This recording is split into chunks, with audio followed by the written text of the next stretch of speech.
اللہ اللہ اللہ۔ آپ صلی اللہ علیہ وسلم بیٹھے ہوئے تھے، ایک شخص آیا، اس نے آ کر کہا یا رسول اللہ میں اب مسلمان ہونا چاہتا ہوں، لیکن میں نے 8 بچیاں اپنے ان ہاتھوں سے دفن کی ہیں، میں مسلمان تو ہو جاؤں پر یا رسول اللہ 8 کا قاتل ہوں۔ اللہ کے نبی نے فرمایا الاسلام یہدم ما کان قبلہ، کہ اسلام لے آنا، مسلمان ہو جانا پچھلے سارے گناہوں کو معاف کر دیتا ہے۔ ہم لوگ پتہ کیا کہتے ہیں جب تبلیغ والے آتے ہیں، وہ کلمے کی بات کرتے ہیں، بس کلمے کی بات کرتے ہیں، یہ کہتے ہیں کلمہ تو بھائی پتہ لگا کلمہ کتنی بڑی چیز ہے۔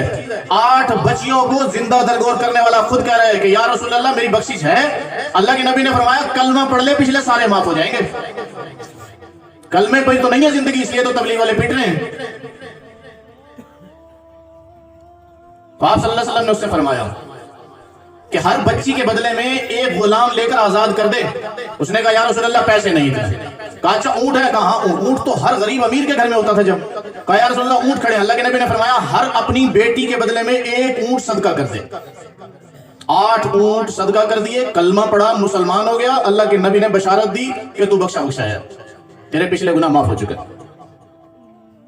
زید بن عمر ایک شخص ہے، یہ صحابی رسول ہیں، ان کی ترتیب ہی یہی تھی کہ حضور صلی اللہ علیہ وسلم کے دور کے اندر، آپ صلی اللہ علیہ وسلم سے پہلے، کہ جب لوگ بچیوں کو زندہ دفنا دیا کرتے تھے، یہ شخص ان کی منت کرتا جا کر، جس کے گھر بیٹی ہو جاتی کہ مجھے دے دو، میں اس کو پالوں گا پوسوں گا، جب یہ بڑی ہو جائے گی آپ کا دل مانے تو لے لینا، شادی کر دینا، نہیں تو شادی کی ذمہ داری بھی میری ہوگی، شادی کی ذمہ داری بھی میری۔ حضرت علی کے ایک شاگرد ہیں فرزدق، یہ شاعر تھے، عرب کے بہت بڑے شاعر فرزدق۔ ان کے دادا حضور صلی اللہ علیہ وسلم کے پاس آئے، حضور صلی اللہ علیہ وسلم کے پاس، اور اگر کہا یا رسول اللہ 360 ایسی بچیاں ہیں جو میں نے اس نوبت پر جا کر لی کہ ان کے والدین ان کو دفن کرنے والے تھے، میں نے لے لی، یا رسول اللہ 360 کو پالا، ان کو جوان کیا، ان کے نکاح کیے، آج وہ اپنے گھروں میں بس رہی ہیں، یا رسول اللہ مجھے کیا ملے گا؟ اللہ کے نبی رو پڑے اور فرمایا کہ اللہ تیرے اجر کو کبھی بھی ضائع نہیں کرے گا۔ 1018 اونٹ بنتے ہیں، ان والدین کو جو دیے جنہوں نے بچیاں زندہ دفنانی تھی، ان کو اونٹ دیتے رہے، 2 اونٹنیاں 1 اونٹ ہر باپ کو دی، اس سے بچی لے لی، اس کو پالا، جوان کیا، پھر شادی کی، 1018 اونٹ دے کر 360 بچیاں لی، ان کو پالا پوسا، جوان کیا، ان کے نکاح کیا۔ اللہ کے نبی نے فرمایا تیرے اجر کو اللہ ضائع نہیں کرے گا۔ میں یہ ساری باتیں آپ سے کیوں کر رہا ہوں؟ ایک سوال پوچھتا ہوں آپ سے کہ حضور صلی اللہ علیہ وسلم کی بعثت سے پہلے یہ جو انسانیت اس غلیظ حرکت تک پہنچ چکی تھی، اس کی وجہ کیا تھی؟ میں آپ سے پوچھتا ہوں کیوں وہ اس جہالت تک پہنچے؟ ہمیں نہیں پتا۔ اس کی وجہ تھی کہ ان کے اندر دین کی بات کرنے والا ختم ہو چکے تھے۔ پیچھے 500 سال پہلے عیسیٰ علیہ السلام اٹھائے جا چکے تھے، 500 سال تک کوئی نبی نہیں آیا تھا، اور عام آدمیوں کو دعوت کی اجازت نہیں تھی۔ اس لیے جب دین کی بات چلنا بند ہو جائے تو انسان، مسلمان تو دور کی بات ہے، انسانیت بھی ختم کر بیٹھتا ہے، انسانیت بھی باقی نہیں رہتی۔ اس لیے ہمارے نبی کے بعد اس حکم کو باقاعدہ اتار دیا گیا کہ اس امت کا ہر امتی، اس کے ذمہ یہ کام لگایا گیا کہ وہ دوسروں کی بھلائی کے لیے نکلے گا۔ دعوت اتنا عظیم شعبہ ہے دین کا